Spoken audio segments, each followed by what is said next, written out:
What happens when assumptions and prejudice collide with unimaginable power? We've all had bad travel days. We've all felt underestimated. But what if being underestimated cost the person who judged you $700 million? This isn't a fantasy.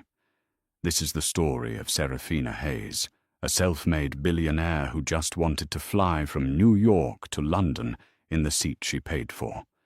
But when a flight attendant decided Serafina's face didn't fit in first class, she wasn't just removed from a flight.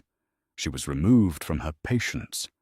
And with one single phone call from the terminal, she pulled a financial trigger that sent an entire airline into a state of panic, proving that true power doesn't always shout. Sometimes it just hangs up. The scent of the JFK International Terminal was a familiar, cloying mix of Cinnabon, stale coffee, and the faint, metallic tang of jet fuel. It was a smell Serafina Hayes usually associated with exhaustion, and tonight was no exception. At 28, Serafina, or Rena to the three people who actually knew her, was the sole founder and CEO of Etherian Dynamics, a company that had quietly, and then very, very loudly, revolutionized global logistics through predictive AI.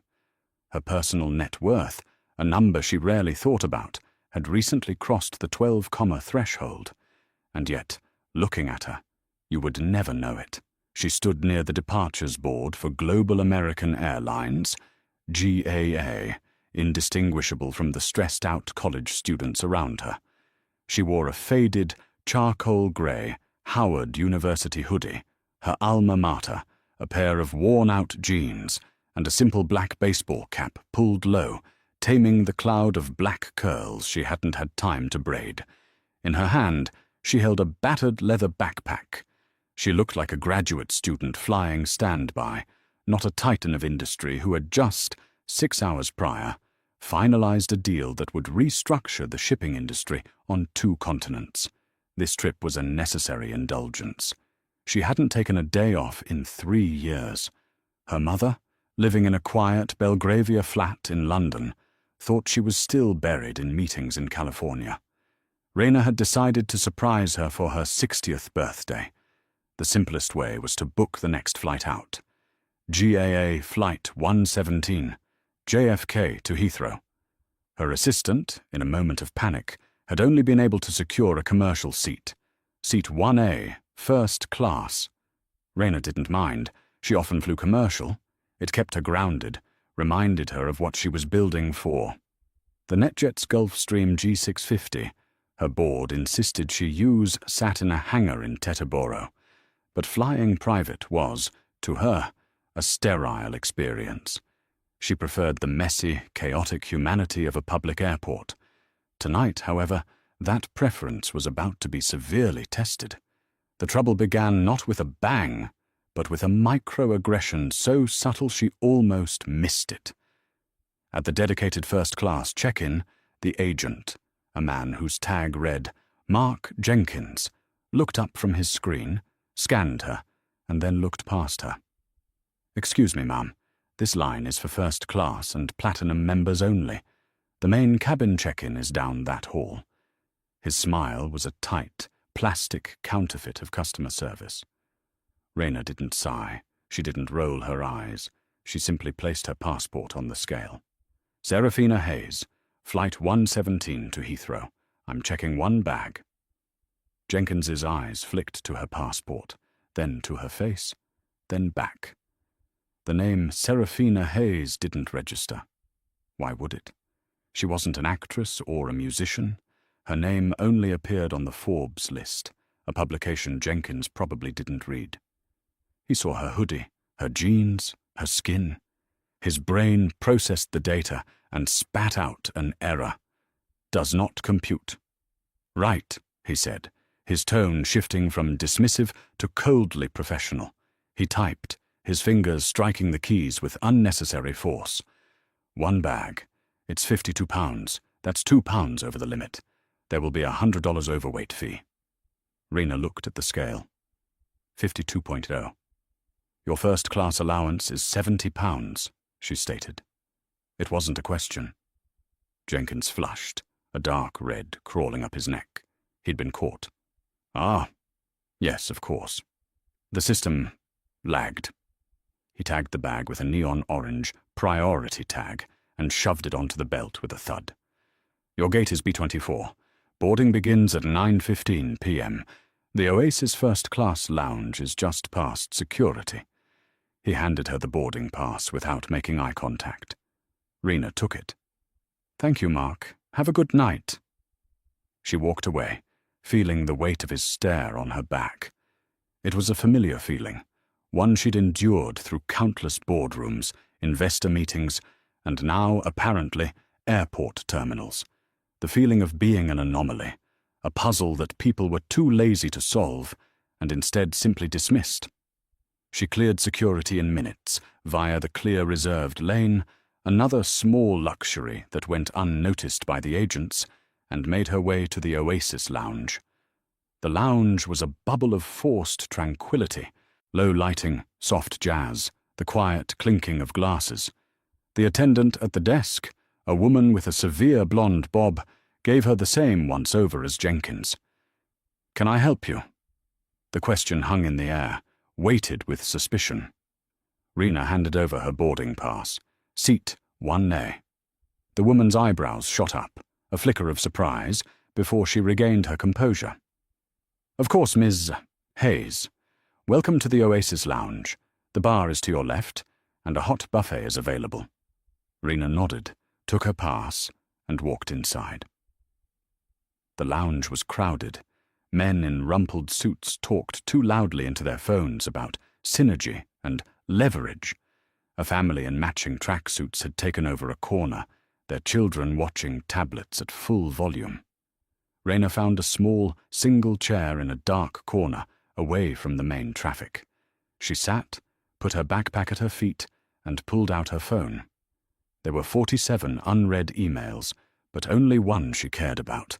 A text from her CFO, Arthur Vance. Arthur, it's done. The Ethereum Blackwood acquisition is complete. Their assets are ours. Wire confirmation received. Rena smiled, a small, genuine expression. Blackwood Capital. It was an old guard investment firm, stuffy and traditional, but they managed a staggering $200 billion in corporate assets, and now they belonged to Ethereum. This was the real reason she was celebrating. This was the deal she'd just closed. A new text came in. Arthur.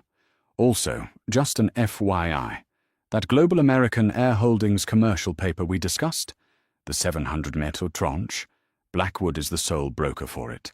It's now in our portfolio. Returns a week. Recommend we divest when the market opens Monday. Rena typed back. Understood. Let's discuss tomorrow. I'm going offline, going to see Mom. She put her phone on silent and leaned her head back, finally closing her eyes. She just needed a few hours of peace. She was in Seat 1A. She was in the lounge. The hard part was over. She was wrong. From across the lounge, a woman in a crisp Global American uniform was watching her. She wasn't a lounge employee. She was a flight attendant. Her name tag, pinned perfectly above her silver wings, read Karen Vickers. She had been with the airline for 25 years, and she considered the first-class cabin her house. And she had just watched a girl in a ripped-knee hoodie and a baseball cap walk into her house and sit down. She picked up her phone and walked to the service desk. I'm the lead purser for Flight 117, she said to the lounge attendant. Tell me about the passenger in the corner, the one in the hoodie. The attendant pulled up the manifest. Hayes, Serafina. Seat 1A, looks like a full-fare F-class ticket. Karen Vickers frowned. 1A? That's impossible. That seat was reserved for... She stopped. It didn't matter. The girl looked wrong. She felt wrong. Probably a stolen ticket, she muttered, or a buddy pass gone wrong. She walked back to her station, her eyes never leaving Rena. This was her flight, her cabin, and she would protect its integrity. The situation, as she was already calling it in her head, would be handled. For 45 minutes, Serafina Hayes knew peace. She didn't sleep, but she entered that quiet, meditative state of exhaustion where the ambient noise of the lounge, the clinking ice, the muffled announcements, blurred into a soothing white noise.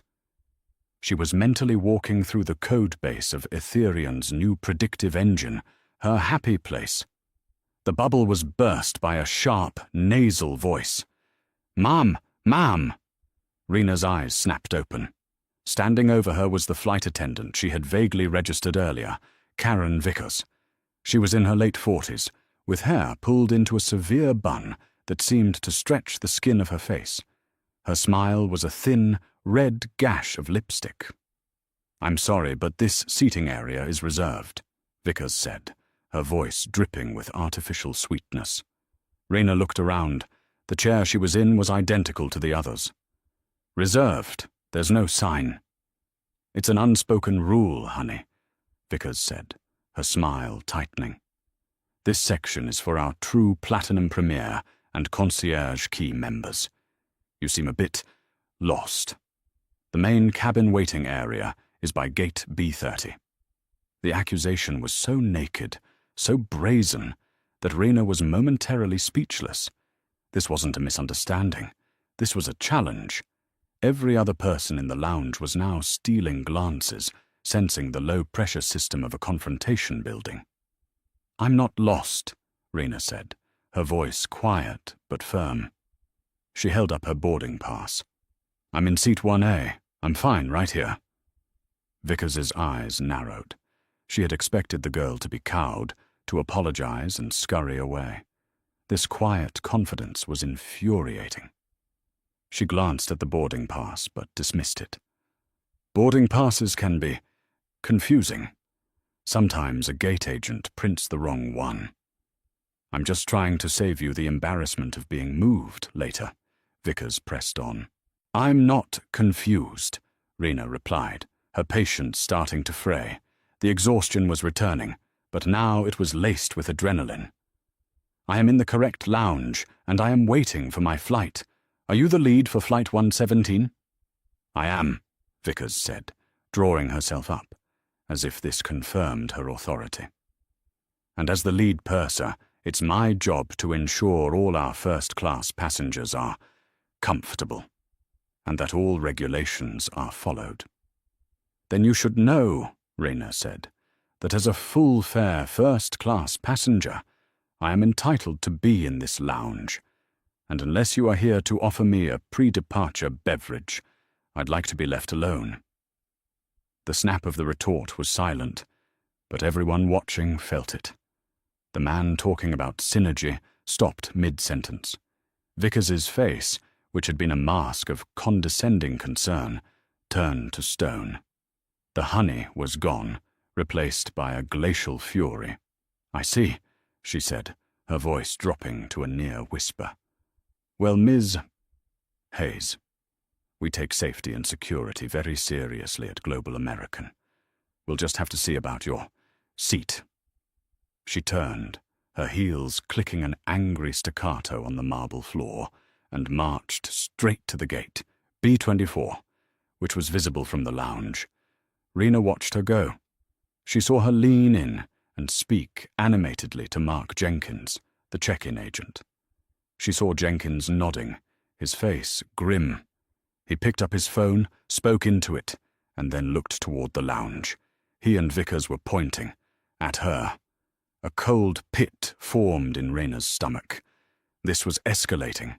This was no longer just about a prejudiced flight attendant.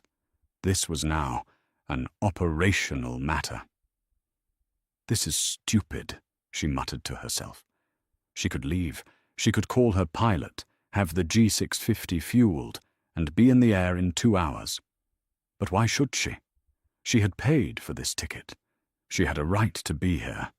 She was not going to be bullied out of her seat by a woman who had decided, on sight, that she didn't belong. She put her phone back in her pocket and stood up. She slung her backpack over one shoulder and walked out of the lounge, heading toward the gate. The other passengers watched her go, a mix of pity and morbid curiosity on their faces. As she approached B-24, she saw that Vickers had been joined by Jenkins and 2 other GAA uniformed staff. It was a welcoming committee. "Ma'am," Jenkins said, stepping in front of her, blocking her path to the boarding lane. "There appears to be a problem with your ticket." "A problem?" Rena repeated, her voice flat. "What kind of problem?" "Ms. Vickers, our lead purser, has flagged your reservation for a security review. Your ticket, it doesn't seem to match our records." This was a blatant lie, and he knew it. "That's fascinating," Rena said, "because your app on my phone says, 'On time and boarding soon.' Why don't you scan it? See what happens." She held out her phone, the QR code for her boarding pass glowing. Jenkins looked at Vickers. Vickers gave a tiny, imperceptible shake of her head. "Don't you dare prove me wrong." "The scanner here is faulty," Jenkins stammered. "You'll need to step aside, Mum. We need to call verification." "You're going to make me miss my flight." "We are just following procedure," Vickers interjected, her voice smooth as oil. "Passenger safety is our #1 priority. We can't have unverified individuals in the first-class cabin. I'm sure you understand." The unverified hung in the air, a coded message for everyone else in the boarding area. "She's not one of us." Rena looked at the 2 of them. The gate agent, weak and deferential, and the flight attendant, a petty tyrant wielding her small sliver of power like a weapon. Rena had dealt with people like this her whole life, people who weaponized rules to enforce their own prejudices. "Fine," Rena said, the ice in her voice matching the cold in her stomach. "Follow your procedure. Call verification. Call whoever you need to call. But know this. I am Serafina Hayes. My seat is 1A, and I will be on this flight." She stepped to the side, leaning against a pillar, and crossed her arms. She met Karen Vickers's triumphant gaze with a look of bored indifference. The battle of wills had begun. But Rena wasn't just in a battle of wills. She was in a nuclear war, and her opponent had just brought a plastic knife. The boarding announcement for Flight 117 echoed through the terminal. "We are now pleased to invite our first-class passengers, as well as our Platinum Premier members, to begin boarding at Gate B-24. A small crowd of well-dressed passengers rose from their seats and formed a line. Rena remained by her pillar. Jenkins and Vickers were huddled over a computer screen, engaged in a pantomime of serious investigation. "Ma'am, you can't stand there," a new gate agent, a younger woman, said as she tried to organize the boarding lane. "I'm waiting for Mr. Jenkins to verify my ticket," Rena said, gesturing to the huddle. The new agent sighed, recognizing the contours of a self-inflicted customer service disaster. "Mark," she called out, "Group 1 is boarding. What's the story here?" Mark Jenkins looked up, his face slick with a light sweat. He was trapped. He couldn't find a single thing wrong with the ticket. It was full fare, paid in full by an Ethereum Dynamics corporate card. It was legitimate. But Vickers was standing next to him, her presence a silent, immovable wall of pressure. It's fine," he finally said, defeated. "It's fine. She can board." Vickers shot him a look that could curdle milk. "Mark, are you sure? We can't be too careful." "It's fine, Karen," he snapped. "It's a valid ticket." Rena pushed off the pillar and walked to the front of the line, ignoring the glares from the passengers she had cut. She held her phone under the scanner. A cheerful beep echoed. The gate agent's screen flashed green. "Serafina Hayes, Seat 1A. Welcome aboard." "Thank you," Rena said, her voice dripping with irony. She walked past Jenkins and Vickers, down the jet bridge. She could feel Vickers's glare burning into her back. This wasn't over. Vickers wasn't just going to let this go. Being proven wrong had only enraged her. Rena knew, with a certainty that chilled her, that the flight attendant would be waiting for her at the aircraft door. And she was. As Rena stepped from the jet bridge into the galley of the Boeing 777, Karen Vickers was standing there, a bottle of water in one hand, her face a mask of poisonous hospitality. "Welcome aboard, Miss Hayes," she said, her voice loud enough for the other flight attendants to hear. "I do hope you'll be comfortable. 1A is just to your left." The welcome felt like a threat. Rena just nodded and turned left into the first-class cabin. The cabin was a cocoon of beige plastic and dark blue upholstery. Her seat, 1A, was a spacious pod at the very front. In 1B, across the aisle, sat a man in a loud, pink-striped blazer, already talking boisterously on his phone. "Yeah, I told them. You sink that 20 million or I walk. I walk. They know I'm the rainmaker," he brayed. Rena mentally dubbed him Chad. She slid into her seat and, with practiced efficiency, reached to put her backpack in the overhead bin. Before her fingers could even touch the latch, Vickers was there. "Oh, I'm sorry, Mum. That bag is not going to fit. You'll have to check it." Rena looked at her backpack. It was a standard-issue leather backpack, currently half empty. She looked at the overhead bin, which was vast and completely empty. "It will fit," Rena said. "That's not for you to decide," Vickers replied, her plastic smile back in place. "Airline policy states that bags of a certain dimension must be gate-checked to avoid delaying departure. And you've already caused a significant delay at the gate." This was it. This was the new angle. Humiliate her, inconvenience her, and blame her for it. "This bag contains my laptops," Rena said, her voice dropping to a low, dangerous tone. "It contains sensitive corporate documents and prototypes. It is not leaving my sight. It will fit in the bin." To prove her point, she opened the bin, placed her bag inside, where it fit with comical ease, taking up perhaps 1/4 of the space, and shut the door. "See? It fits." Vickers's face went white, then blotchy red. She had been defied, publicly, in her cabin.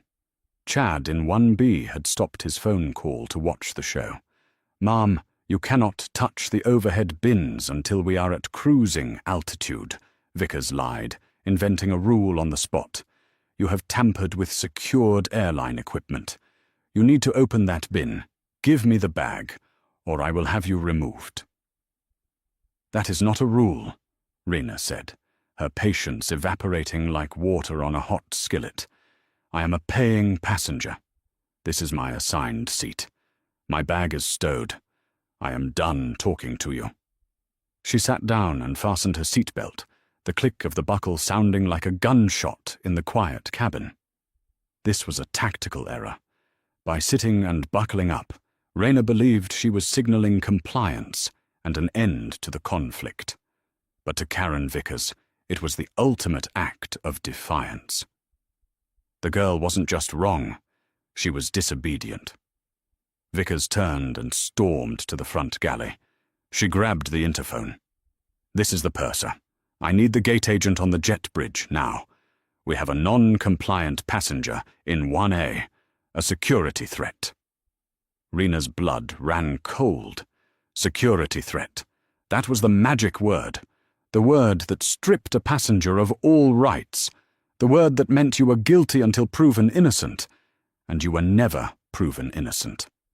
Chad in 1B was now filming on his phone, a gleeful, voyeuristic smirk on his face. "This is going to be epic," he whispered. "She's going to get dragged off." The cabin door was still open. Mark Jenkins, his face ashen, appeared at the entrance. He looked terrified. "What is it, Karen? We're already 10 minutes behind." "This passenger," Vickers said, pointing at Rena as if she were a piece of contraband. She assaulted me. The lie was so enormous, so breathtakingly evil, that Rena's jaw literally dropped. What? I never even touched you. She shoved me to get to the overhead bin, Vickers shrieked, clutching her shoulder as if in pain. She's aggressive, and I don't feel safe flying with her. The entire crew is threatened. You need to remove her. Now. Mark Jenkins looked from Karen Vickers's theatrically pained expression to Serafina Hayes's look of stunned disbelief. He was a man with 20 years of airline service, and he knew. He knew. Vickers was lying. He could see it in her eyes, those two hard chips of blue malice. He knew her reputation. He knew she was a petty, vindictive tyrant who loved to put passengers in their place. But he was also a man 2 years from retirement, with a mortgage and a weak spine. Vickers was the lead purser. In the air, her word was law. On the ground, it carried the weight of a cannonball. If he defied her safety claim, he would be the one facing an inquiry. "Ma'am," Jenkins said, his voice trembling as he addressed Rena. "You've been accused of assaulting a crew member. You have to come with me." "She is lying," Rena said, her voice a steel blade. She looked past Jenkins, past Vickers, to the other first-class passengers. Chad in 1B was still filming, his phone held high. A woman in 2D was shaking her head, whispering, "How awful," to her husband. But no one spoke up. No one said, "That's not what happened." They were sheep, and the wolf was at the door. "Assaulting a crew member is a federal offense, ma'am," Jenkins said, reciting the line from his manual. "We have to deplane you. Please, just come with me. We can sort this out in the terminal." "Sort this out?" Rena repeated. The fog of exhaustion was gone, replaced by a crystalline, Arctic rage. "You mean you are going to publicly humiliate me based on a blatant lie from your employee?" "This woman is out of control," Vickers shrieked. "She's arguing. She's disruptive. Get her off this plane." She turned to the cabin. "I apologize for the delay, folks. We are dealing with a difficult passenger. Your safety is our primary concern." Jenkins flinched. The word disruptive was another trigger. He could no longer use discretion. He stepped into the aisle. "Ma'am, if you do not deplane voluntarily, I will have to call Port Authority police, and they will not be as polite as I am." The choice was simple. Walk or be dragged. Rena's mind, which processed logistics for a living, calculated the odds. If she was dragged, the video would be on TMZ in an hour. Unhinged woman attacks flight attendant. Her mother would see it. Her board would see it. It would be a stain. But if she walked, she would be giving in to the lie. She made her choice. She would fight this, but not in the mud. She would fight this from the high ground, where she built fortresses. Slowly she unbuckled her seatbelt. The click was deafening. She stood up. She looked at Chad in 1B, who quickly lowered his phone. She looked at Karen Vickers, whose face was a mask of smug victory. And she looked at Mark Jenkins, who couldn't meet her gaze. "You are all," she said, her voice quiet, but carrying through the entire cabin, making a terrible, terrible mistake. She reached up, opened the overhead bin, an act that made Vickers gasp as if she'd just pulled a pin on a grenade, and retrieved her backpack. She slung it over one shoulder. Then, with a dignity she didn't know she possessed, she turned and began the walk. It was 10 steps from 1A to the galley, but it felt like a mile. Every eye was on her.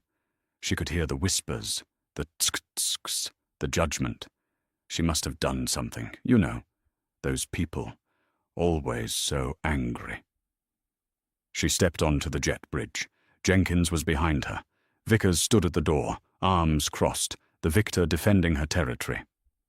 As Rena stepped back into the terminal, she was met by 2 more GAA agents, And, to her horror, 2 Port Authority police officers. Jenkins had already called them. "Is this the passenger?" one of the officers asked, his hand resting on his hip. "Yes," Jenkins said, breathless. She's the one." "Mum, we need you to come with us," the officer said, his voice devoid of emotion. They weren't taking her to the customer service desk. They were taking her to an interview room. They walked her down the terminal, past the other gates, a small procession of shame. The police officers were a clear signal to everyone. This is a criminal. They put her in a small, windowless room, beige and smelling of bleach, a table, 3 chairs. Jenkins and the officers stood by the door. "Okay, Mr. Jenkins," the senior officer said. "What's the charge? Is the airline pressing charges for assault?" This was the moment. Jenkins swallowed hard. He looked at Rayna, who was standing by the table, her backpack at her feet. She wasn't crying. She wasn't yelling. She was just watching him. Her gaze was intense, analytical, as if she were a scientist observing a particularly disappointing specimen. "Well?" the officer pressed. I, Jenkins stammered. "The purser. She said he couldn't do it. He couldn't be the one to sign the paper that would put this woman in jail on a lie. No charges. The airline is just denying her boarding. She's being denied service for being disruptive." The officer sighed. This was she said, waste of his time. "Fine. She's off the flight. She's your problem now. We're clear." The officers left. It was just Rena and Mark Jenkins in the tiny, sterile room. "Right," Jenkins said, straightening his tie, trying to reclaim a shred of authority. "Well, Miss Hayes, as you've been denied boarding, your ticket is now void. There will be no refund. Furthermore, you will be placed on Global American's no-fly list, pending a full investigation. I'll need to see your passport so I can process the—" He stopped, because Serafina Hayes had taken out her phone. She was looking at it with a small, cold smile. "What do you think you're doing?" Jenkins asked. "You can't rebook. You're—" "Mr. Jenkins," Rena said, her voice soft. "What is the full, legal corporate name of this airline, the holding company?" "What? I don't see what that has to do with—" "Indulge me," she said, looking up from her phone. Her eyes were black, and all the light in the room seemed to bend toward her. "It's Global American Air Holdings, Incorporated. Why?" "Thank you, Mark." She pressed a single contact on her phone. It rang once. "Arthur," she said. "It's Rayna. I'm fine, but I've had a change of plans. Yes, the Blackwood acquisition. I was just thinking about it. Pull up their asset file on Global American Air Holdings. Yes, that's the one. The $700 million in commercial paper. I need you to execute the margin call. No, not Monday. I need you to do it right now." Jenkins's blood turned to ice. He didn't know what commercial paper was, but he knew what $700 million was. Rayna listened for a moment. "The reason? Let's call it breach of contract. A profound failure in in-flight services." "Yes, Arthur. The entire tranche. Freeze it. And one more thing. Get me Robert Davies on the phone. Yes, the CEO of Global American. No, I don't care what time it is in Dallas. Tell him Serafina Hayes needs to talk to him about his airline's liquidity. He'll take the call." She hung up.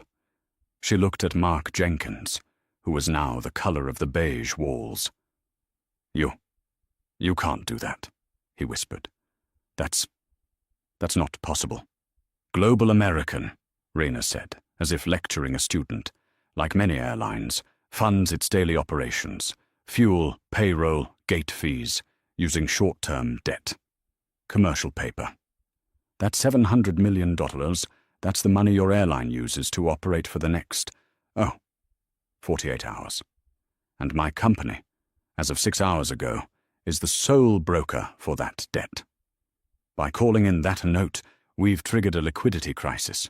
We've put a hold on your operating capital. No one at GAA is getting paid, and none of your planes are getting fueled until your CEO explains to me why I'm sitting in a beige box at JFK instead of in seat 1A. Rayna leaned against the wall. So, she said, with a terrifyingly calm smile, how is that no-fly list investigation coming along, Mark? Mark Jenkins felt the room spin. The air, already thin and stale, suddenly felt unbreathable. He was a gate agent. He dealt with baggage fees and standby lists. He did not deal with this. Margin calls and liquidity were terms he heard on cable news, things that happened to banks, not to him, in a sterile room at 10 p.m. You're lying, he managed, but the words came out as a desperate plea, not an accusation. You're just a girl in a hoodie. Rayna's smile didn't waver. And that, Mark, is the single most expensive assumption anyone has made today. Before she could say another word, Jenkins's radio, clipped to his shoulder, exploded with frantic sound. It wasn't the calm, procedural chatter of the gate. It was chaos. All stations. Ops Command just issued a code red. All fuel authorizations are suspended, effective immediately. I repeat, all fuel ops are suspended. Jenkins's hand fumbled as he grabbed the radio. Tower, this is Jenkins at B Terminal. Repeat last transmission. Mark, where the hell are you? The voice was his station manager, a man named Sal. I'm not kidding. The system is frozen. Our primary credit line with JP Morgan is locked, pending a collateral review. They're saying we just defaulted on a massive commercial paper tranche. No one can get fuel. We have 14 planes on the tarmac that can't be... Jenkins looked at Rayna. Her expression was serene. He was holding a live grenade, and she had just pulled the pin. Sal, Jenkins said, his voice cracking. I think I know what the problem is. I'm in interview room 3. You need to get here, and bring Mr. Harrison. Harrison? The EVP? Are you insane? He's in... Just get here, Sal, Jenkins shouted, and clicked off the radio. He stared at Rayna.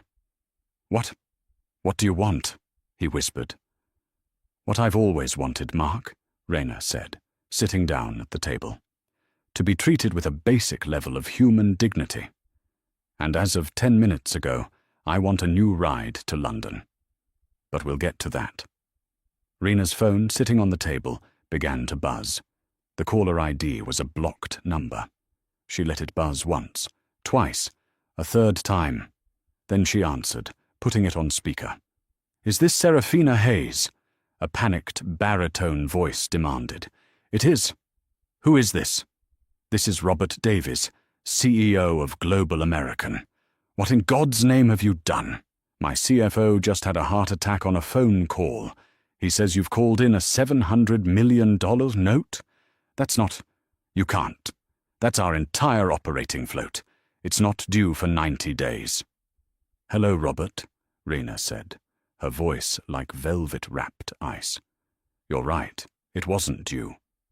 But the terms of that paper, which I'm sure your lawyers are frantically reading right now, include a material adverse change clause. And I've just determined that your company's service standards constitute a very adverse change. My company, Etherian Dynamics, which just acquired your creditor Blackwood Capital, does not invest in partners with discriminatory operational protocols. There was a long, heavy silence on the phone. Davies was connecting the dots. Etherian Dynamics, the $500 billion tech behemoth, Serafina Hayes, the reclusive genius founder, the girl on the Forbes cover he'd just seen, the one not in a suit. Ms. Hayes, Davies said, his voice now shaking with a desperate, manufactured calm. Where are you right now? Are you at home? My office? I'm in a windowless interview room at your JFK-B terminal. Robert, Rena interrupted. I've just been removed from Flight 117 by your gate agent, Mark Jenkins, who is standing right here, and I was accused of assault by your lead purser, Karen Vickers, because I stowed my own backpack. Another, more terrible silence. Mark Jenkins actually whimpered. Robert, Rena continued, that margin call, that's real. The freeze is in place. As of this moment, your airline is functionally insolvent. You have, I'd guess, until the markets open in Asia in 6 hours before this hits the wires, and your stock becomes wallpaper. So, here's what's going to happen. Your Executive Vice President of North American Operations, Mr. Harrison, is going to come down to this room. He is going to personally apologize, and he is going to find my new transportation to London. And then you and I will discuss the fee for my company to reconsider its position. Yes, Davies sputtered. Absolutely. He's on his way. He's at JFK. I'll call him right now. Ms. Hayes, whatever you want. Anything. Please, just don't hang up. I'm not the one you need to worry about hanging up, Robert. Your entire airline is on hold. I'll be waiting. You have... She checked her watch. 10 minutes. After that, I'm calling my own plane and the Wall Street Journal. She hung up. She leaned back in her chair and looked at Mark Jenkins, who had slumped into the plastic seat opposite her. He looked like a man who had seen a ghost.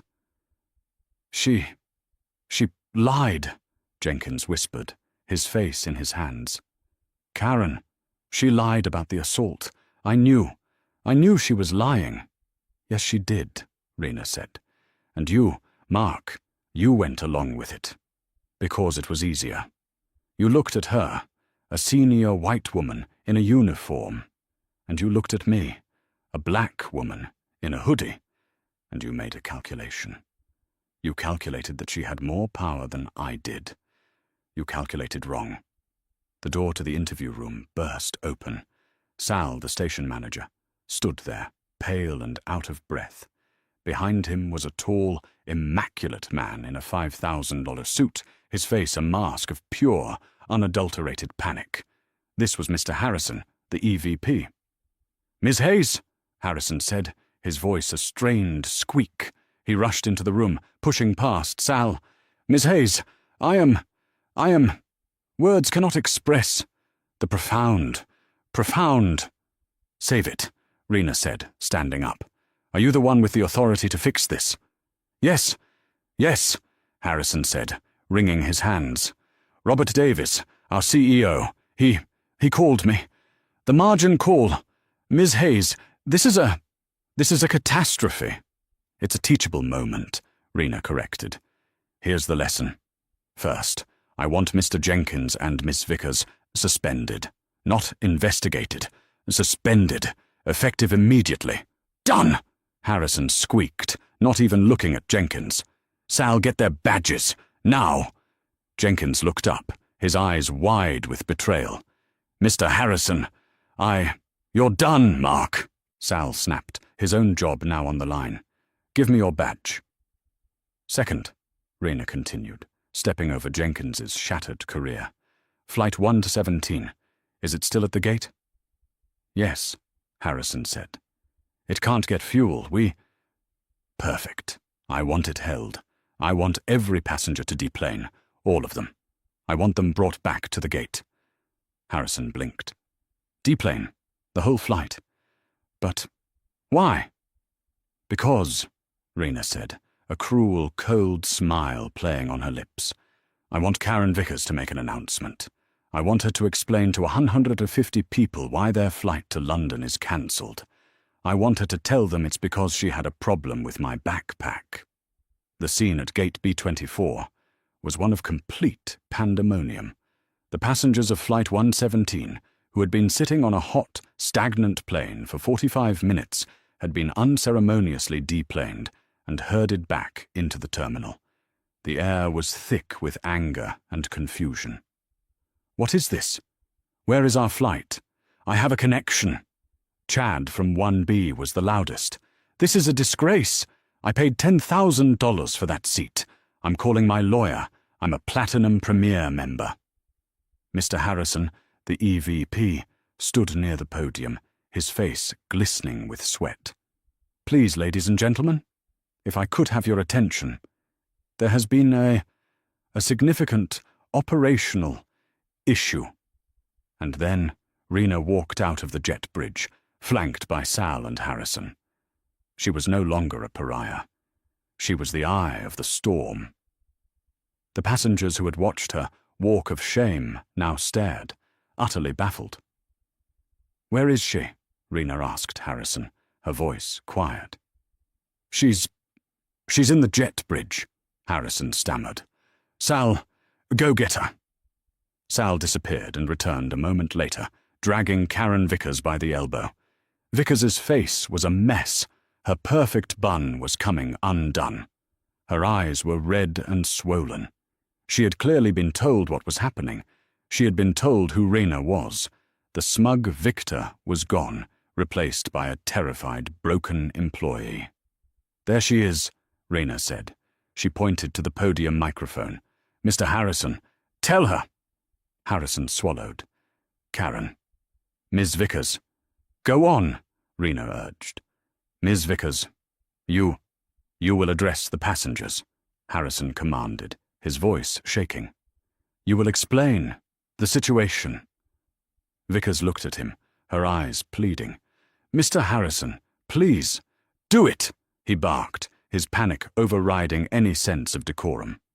Karen Vickers, the 25-year veteran, the petty tyrant of the skies, stumbled to the microphone. The terminal went silent. Good evening," she began, her voice cracking. Ladies and gentlemen of Flight 117, my name is Karen Vickers, and I am the lead purser." She choked on a sob. There has been a misunderstanding, a mistake. She looked at Rena, who was watching her with a completely neutral expression. "Tell them the truth," Rena said, her voice just loud enough for the microphone to pick up. Vickers took a shaky breath. I made a mistake.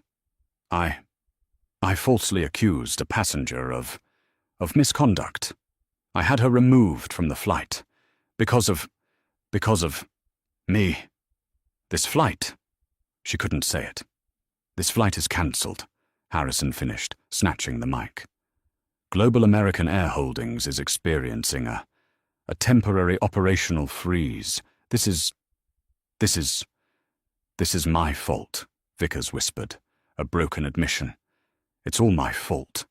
The crowd erupted, not in sympathy, but in rage. "Your fault? Who are you? You did this?"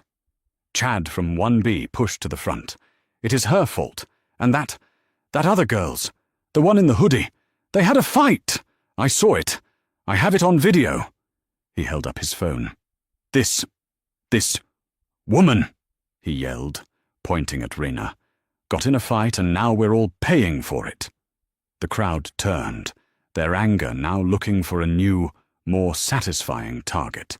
They started to surge toward Rena.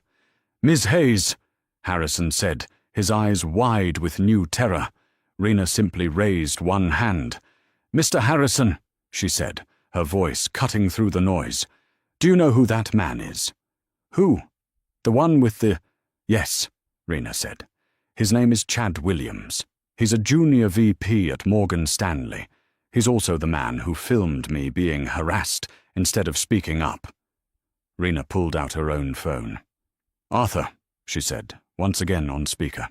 "Rena, I'm here. Is the CEO on the line?"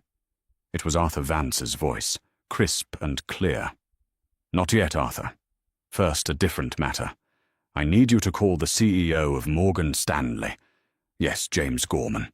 Tell him his VP, Chad Williams, is at JFK, Gate B24, harassing a business partner. A business partner who, by the way, just acquired the $2 billion Ethereum AI integration account that Morgan Stanley has been trying to land for a year. Tell him the deal is off, and tell him I'm sending him a video of his employees' conduct. Yes, I'll send it now. She hung up. Chad Williams's face had gone from bright pink to a color that resembled raw dough. The phone in his hand suddenly felt like it weighed 1,000 pounds. He stammered.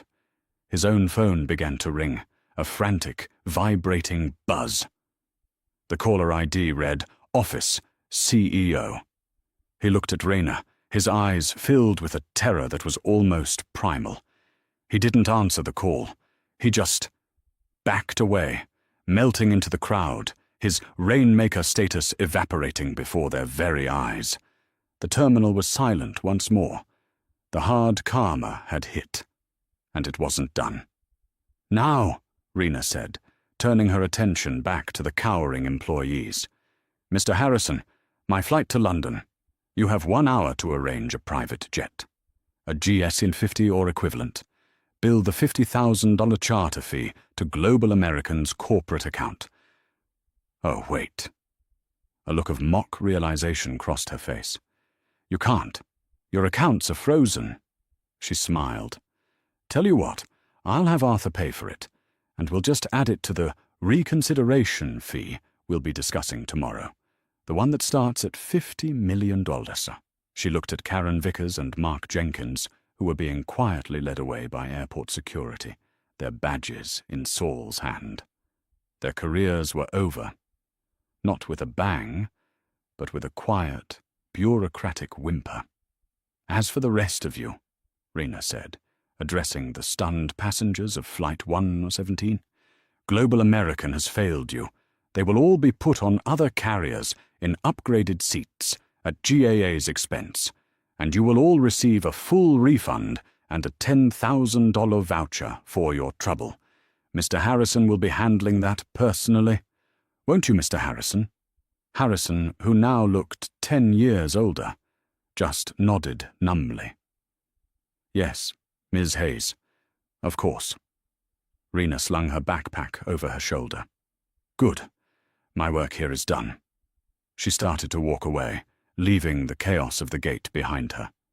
She was headed to the private aviation terminal, where a black Gulfstream would be waiting, paid for by the arrogance of a company that had forgotten its one and only job, to get the customer where they needed to go. An hour later, Serafina Hayes was in the presidential lounge of the private aviation terminal, a silent, wood-paneled sanctuary. The chaos of the commercial terminal and Mr. Harrison's profusely sweaty apology felt 1,000,000 miles away.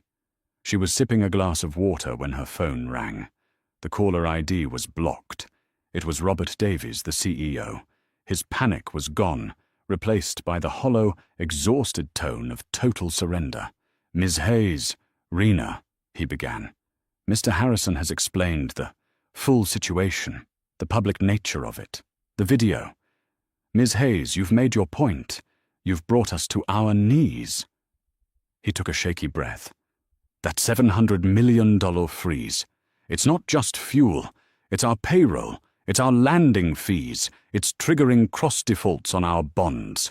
By the time the markets open, we're bankrupt. We are done. Please, just tell me what you want.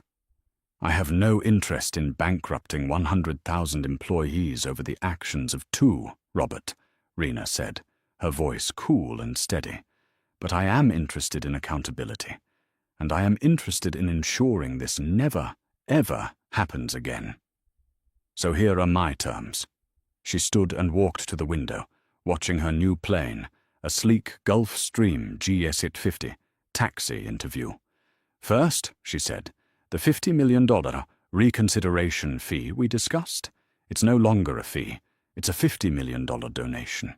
You will be the founding and very public donor to the Skies for All initiative, a scholarship fund I am establishing for minority women in aviation and business Davies was silent.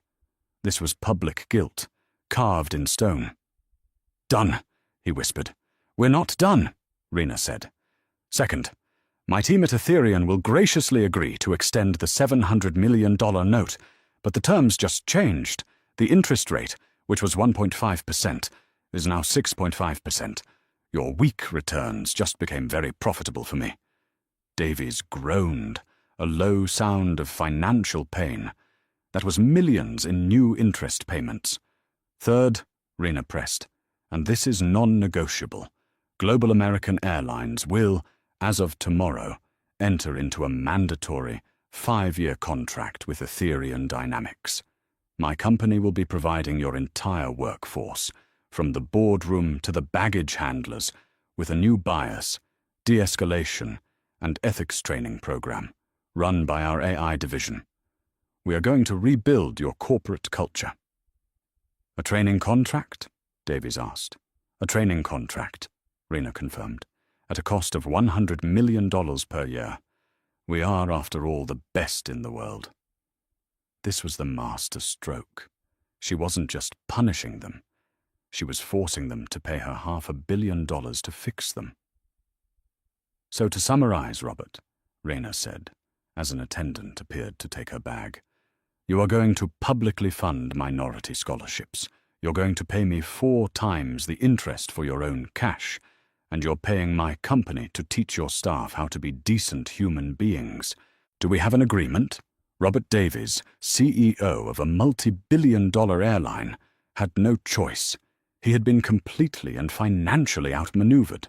"Yes, Ms. Hayes," he said, his voice a ghost. "We have an agreement." "Good. Arthur will be sending over the new contracts. I expect them signed by 0800 London time. And Robert, have a pleasant evening." She hung up. "Ms. Hayes, your flight is ready for boarding." "Thank you," Rena said. She picked up her battered leather backpack, the one that had started it all, and walked onto the tarmac. She climbed the steps of the sleek white jet, sat in a plush cream leather chair, and as the jet began its powerful ascent, she finally texted her mother. "Me. On my way, Mom. Had to change planes. But I'm bringing champagne. The story of the JFK freeze was never reported in the mainstream media. Corporate warfare, especially a total surrender, is almost always silent. But in the aviation and financial worlds, the story became a legend. The hard karma hit immediately. Karen Vickers and Mark Jenkins were terminated for cause, losing their pensions and their entire careers over one fleeting, ugly abuse of power. Karen's lawsuit was laughed out of court when her own texts, boasting of getting rid of the riffraff, were produced. Chad Williams was fired from Morgan Stanley before his phone call with his outraged CEO even ended.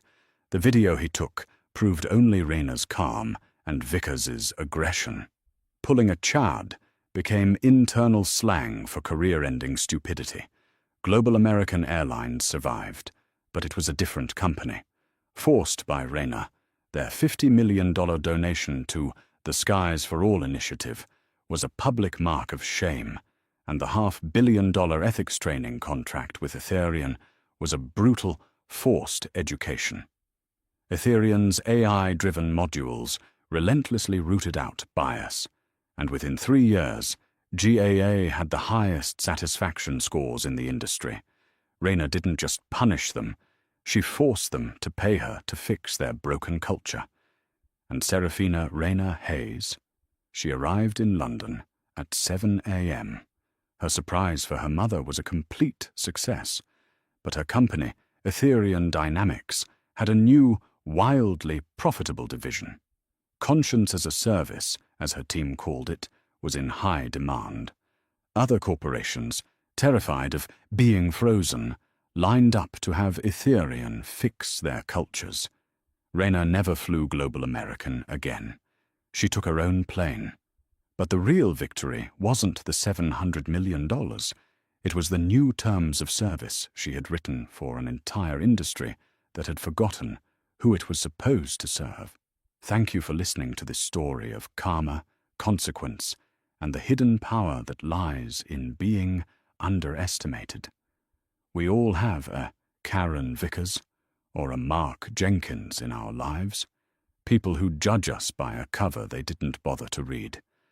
But the story of Serafina Hayes reminds us that the best revenge isn't getting angry.